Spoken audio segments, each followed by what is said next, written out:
مسجد نبوی کے مینار نظر آئے۔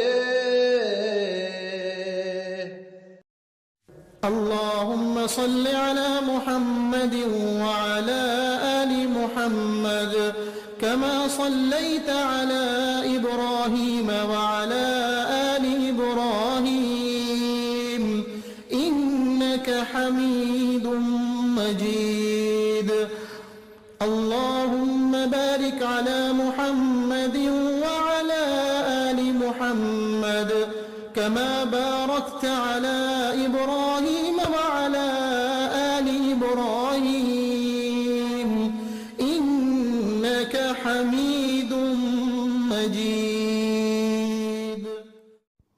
بسم اللہ الرحمن الرحیم۔ السلام علیکم۔ میرے چینل میں آپ سب کو بہت خوش آمدید۔ ربیع الاول کا مہینہ ہجری سال کا تیسرا مہینہ ہے۔ اس مہینے کی اہمیت اس لیے بھی بڑھ جاتی ہے کیونکہ اس مہینے کے اندر ہمارے پیارے نبی حضرت محمد مصطفیٰ صلی اللہ علیہ وآلہ وسلم کی ولادت مبارک ہوئی ہے۔ یہ بہت ہی مبارک مہینہ ہے۔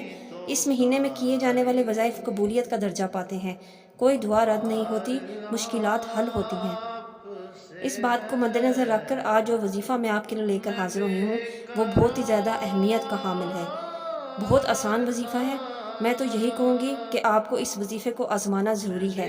آزمودہ وظیفہ بھی ہے، مجرب بھی ہے، اور بہت سارے لوگوں کا آزمایا ہوا ہے، الحمدللہ انہیں کامیابی حاصل ہوئی ہے۔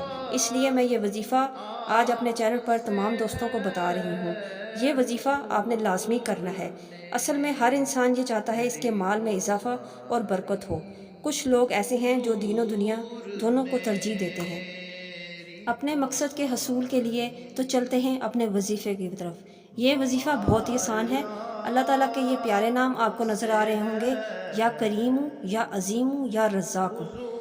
اول اور آخر 3 بار درود شریف آپ نے پڑھنا ہے، اور آپ نے ہر لفظ کو درمیان میں 101 مرتبہ پڑھنا ہے، یعنی یا کریم کو 101 مرتبہ، یا عظیم کو 101 مرتبہ، اور یا رزاق کو 101 مرتبہ پڑھنا ہے۔ اس عمل کو جمعے کے وقت آپ کسی بھی وقت کر سکتے ہیں۔ جمعے کے دن اس کی وقت کی کوئی قید نہیں ہے۔ اس وظیفے کو کرتے وقت تصور ہونا چاہیے کہ اللہ تعالیٰ مجھے رزق اور دولت سے مالا مال کر دے گا۔ انشاءاللہ یہ وظیفہ کریں یقین کے ساتھ، پھر دیکھیں کہ زندگی کی تمام پریشانیاں کس طرح ختم ہو جائیں گی۔ میں امید کرتی ہوں میرے آج کے اس وظیفے سے آپ بھرپور فائدہ اٹھائیں گے۔ اپنی دعاؤں میں یاد رکھیے گا اور اپنا بہت خیال رکھیے گا۔ اللہ حافظ۔